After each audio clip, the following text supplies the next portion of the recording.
Hello, we continue our broadcasting from Kiev, and we are very happy that our guest today is Jan Brzezinski.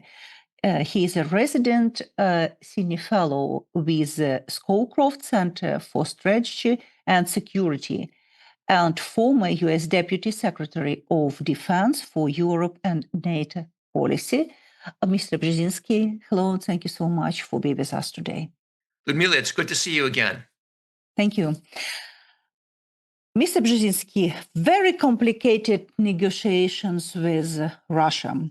Do you expect them to lead to a ceasefire, or maybe they will lead to the end of the war? What do you think about it? No, I think this is really more of a continued pattern of stalling efforts by Vladimir Putin to continue his ability to attack Ukraine, to foster division within the transatlantic community. Because Putin isn't interested in peace, he's interested in suborning Ukraine. So I'm not confident that these negotiations, as we see them today, are likely to lead to a ceasefire, and a ceasefire that will be the foundation for further negotiations to a truly stable and enduring peace. Does Trump have any game-changing card in playing against Putin? You know, the short answer is that card has been something that Trump has held in his hand, that President Joe Biden held in his hand, that President Obama held it in his hand, and that's the massive overmatch in power that the transatlantic community has over Russia. I mean, we talked about this before, but think about it. The NATO alliance, just NATO member states themselves, can marshal some $55 trillion in GDP versus Russia's $2 trillion in GDP, so more than 20 times in economic might. We spend $1.5 trillion in defense compared to Russia's, let's say, $200 billion on defense at a time when it's in a full-scale invasion, full-scale war against Ukraine. Western forces are better trained, are better equipped, and more motivated. The West has a global alliance structure and a global structure of partnerships that go well beyond Europe that can be leveraged. So the cards have always been in the West's hand. The tragedy of this conflict is that the West has never demonstrated the political will to leverage that power to decisively end this war on just terms, on Ukraine's terms. We will back for political will a little bit later, but now it is one very important point in this negotiation process. Russia demands recognition of occupied territory. Do you think that this could be a real scenario and what consequences it could have? Well, it's a real scenario because it's been put on paper and de facto endorsed by President Trump. And if this proposal, combined with the other elements of that 28-point plan they rolled out a week or so ago, would amount to the biggest act of appeasement since Chamberlain's Munich Agreement in 1938. I mean, think about it. It's a proposal that would force Ukraine to give up sovereign territory it controls to an aggressor state, accept limitations on its defenses, deny it membership in the NATO alliance permanently, among other ridiculous demands, including basically absolving Russia of any of the atrocities it's committed over the last decade in this war. So, the answer in short is it a credible, possible option? Yes. Is it one that has to be accepted? No. Is it one that should be accepted? Absolutely not. I mean, to do so would reward aggression, would posture Russia for further aggression, and would actually motivate, embolden Putin to pursue further aggression, not just against the Ukraine, but against the transatlantic, other members of the transatlantic community. By the way, yesterday, Putin says that Russia is ready to start war with Europe. Yeah, that he's trying to Russia is ready. intimidate and divide Mhm. the Europeans, just in the same way he's trying to intimidate and divide the Americans. As we back to the political will, what should be the final goal of the United States and its allies to stop the war, to win the war, to change the Russian strategy behavior, or something else? Well, probably what we should be aiming to do is to get a ceasefire that can serve as the foundation for a longer term strategy that would enable Ukraine to reacquire the territories that Russia has seized from it. Because right now, the most urgent thing to do is to stop the mass killing, but to do it in a way that ensures that there won't be a return, another act of aggression by the Russians. So a ceasefire along the line of confrontation, buttressed by a robust security guarantees by NATO allies or a coalition of willing, including the United States. And to be credible, that'll have to include some sort of military presence by those Europeans and the Americans on Ukrainian territory, permanent non-recognition of Russian sovereignty over the territories that it has seized, sustainment of economic sanctions upon Russia until Russia turns those territories back, uh, and then also a process to ensure accountability to those who committed war crimes, the Russians who committed war crimes in this conflict.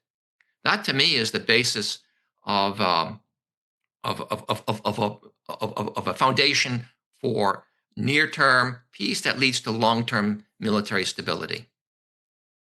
What could be the role of Europe, and what do you think about the role of Europe right now? Well, this is Europe's hour in many respects, because unfortunately, the leadership needed to leverage that overmatching power that the West has against Russia is not coming from the United States. So Europe has to stand up now and more aggressively leverage its economic, its military, its ideological advantages over Russia in support of Ukraine. Russia is in no position to take on Ukraine and the rest of Europe. It doesn't have the economic, it doesn't have the military wherewithal to do that. And that's going to require the Europeans. Ukraine is part of Europe, I recognize, but the other Europeans um, to leverage their military power, not just through a 20,000 men deterrent force that arrives after a peace has been attained, but moving forces at a minimum into Central and Eastern Europe along Ukraine's frontier, perhaps establishing an air cover bubble over parts of Western Ukraine that demonstrate it is ready to fight, a massive increase in economic sanctions. We have to move away. Europe has to move away from this strategy of incrementalism. We kind of chip away a little bit more at the economy, then pause, allowing the Russians, in fact, to kind of adapt to the situation, then taking another chip. That just communicates to Putin a lack of resolve, hesitancy, maybe even intimidation. Then, the Europeans, along with the Ukrainians, have to kind of really get more aggressive in the ideological realm of competition conflict, leveraging its power and capabilities in the cyber and the information sphere to get into Russia's backyard. Think of an offensive information campaign that leverages the power of truth, highlighting to the Russian people the atrocities that Putin is forcing his citizens to commit against their neighbors, to highlight the corruption and the autocracy of the Russian regime, of Putin's regime. There's nothing false about that. That's leveraging the power of truth. It's that full-scale muscle movement that Europe has to exercise to increase the pressure on Russia, to force Putin to recognize the correlation of forces, to use old Soviet term because he's an old Soviet KGB officer, will understand. And that will not only cause Putin to rethink the direction he's taking in this war, it'll cause Washington to rethink its position, particularly President Trump, because President Trump sees Europe all of a sudden standing up, taking more decisive action, winning, so to speak. He'll want to be part of that outcome. If Europe doesn't, I'm not very confident at all that the United States will step up on its own under the current Trump administration. Jan, Mr. Brzezinski, Call now me Ian, we, please. yeah, Jan, thank you. Now we see the pressure for Ukraine and maybe a pressure for Russia from size of Trump administration, President Trump administration. Do you think that we will have a result from such type of pressure? And what scenario are possible right now? What scenario do you see? What scenario do you expect? Well, if Europe were to exercise those actions that I just outlined, probably Putin would probably push a little bit harder because he's been conditioned in the near term, because he's been conditioned to believe that the West lacks the will to fight. It's lost its political will to physically defend its values and interests. That's one of the unfortunate tragedies of the weak response the West has had over the last decade plus in response to Putin's invasion of Ukraine. Our weak responses in the West to Russia's hybrid warfare, missile strikes against or drone attack against Poland, assassination, sabotage, GPS, spoofing, drones flying around airports as far west as Norway and Denmark and Belgium. The West response has been anemic. There's been no real response. This conditioned Putin to believe that the West lacks the will. So his immediate reaction to a more robust response by the West will probably be pushed harder in the near term. But if the West exercises those actions and sticks with it, Putin doesn't have the economic and military capacity to really continue driving on in Ukraine under that kind of pressure. If the United States were to be part of it, he would change course even faster. So I'm confident that we have the wherewithal, the physical, the economic, the ideological wherewithal to stop Putin in his tracks and cause him to reverse course. It's really just a matter of political will. You wrote a wonderful article.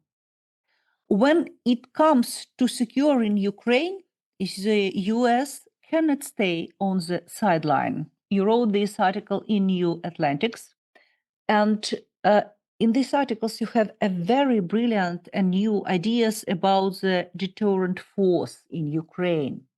Please, if it is possible, could you answer more broader and more deeply about your understanding of this situation? Because it is absolutely new point for these deterrence forces, and it is absolutely another understanding of this situation, and it is very important for Ukrainians to know about this position, about this possible position. Sure. So from watching over 3 decades transatlantic security affairs, I'm old enough to remember when we had 300,000 U.S. troops along the East German frontier. We had troops in Berlin. Their physical presence on the border in West Berlin, that city, demonstrated commitment and resolve because the Russians knew, Soviets knew they attacked. There was going to be a massive force that was going to respond. That physical presence gave credibility to the commitment of the United States, the commitment of NATO to defend its frontiers, to defend an isolated outpost like West Berlin. As you know, we gave a security commitment to Ukraine through the Budapest Memorandum of 1994. That was not backed up with any credible deployment of force. It was a paper promise. Paper promises only become credible when they're actualized through a physical presence. When it comes down to security guarantees, that means military forces have to be present to give credibility to that guarantee. So when I think of a credible security force, one that will capture Putin's respect, I think it has to be about somewhere between 2 and 3 or 4 divisions deployed in Ukraine. It's about 60,000 personnel. that have real offensive punch. So think of HIMARS, artillery, missiles, backed up by robust air defenses and aircraft, perhaps stationed in Ukraine, perhaps stationed in Poland and Romania and elsewhere, but capable there and immediately able to respond. That is a force that is not big enough to go barreling into Moscow. But it is a force that could significantly enable the Ukrainians to reposture their forces, concentrate them more up forward, so to speak, and have enough offensive punch that if the Russians were to violate a ceasefire agreement, that punch would blow a hole in Russian lines, putting in jeopardy the territory that Putin has illegally seized. That's what Putin respects. There are two things that Putin will capture Putin's attention. That is a threat to his regime, and second will be the loss of the territory he's attained in Ukraine. You put those at risk, Putin will be the first to come to the negotiating table, seeking a ceasefire. Now, some will say that's, the West can't do that. It's impossible. Um, Sometimes it looks like, it looks like. The way I look at it, has Europe, has the United States postured itself properly for this type of contingency? No. But we clearly have, the men in arms, men and women in arms that can provide that mass. We have the firepower. It wouldn't be perfect, but it would be enough to make Putin think twice about further, initiating a violation of an agreed upon ceasefire backed by that kind of force. So it really isn't a matter of capability. It's a matter of political will. There are 2 million men in arms in Europe alone, not including Ukraine. So those forces can be mustered. It will be expensive. There is risk associated with it. It will be challenging for those militaries and those countries to sustain those forces, but it can be done. We did it, in essence, in the Balkans at a time when we had far less, threat to manage. That was Serbia. So Russia is more significant, but we were able to mobilize tens of thousands of troops for that mission. We can do it for Ukraine if we have the will. The leaders right now in the West just aren't willing to stand up and go to their peoples and say, we need to do this. They're not willing to go over and explain what's at stake. And what's at stake is significantly grave, because if Ukraine falls, and the likelihood, if I may say this, of Ukraine falling increases as the war drives on because Ukraine is being worn down. The risk of a broader regional war, if not a global conflagration, escalates in a dangerous way. And if our adversaries elsewhere or outside of Europe see Putin prevailing, they're more likely to attack Iran. They're more likely to initiate aggression in the Middle East.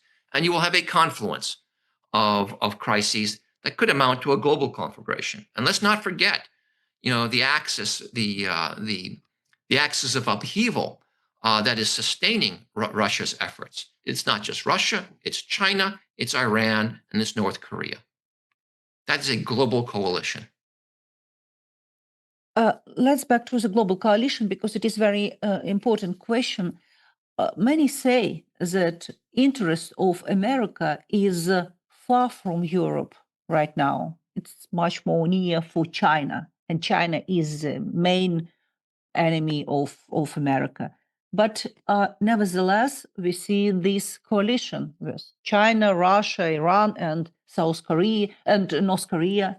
And do you think that this alliance from these countries are dangerous for world, and this is understandable for America, for European country? Do you feel that it could lead to a real war?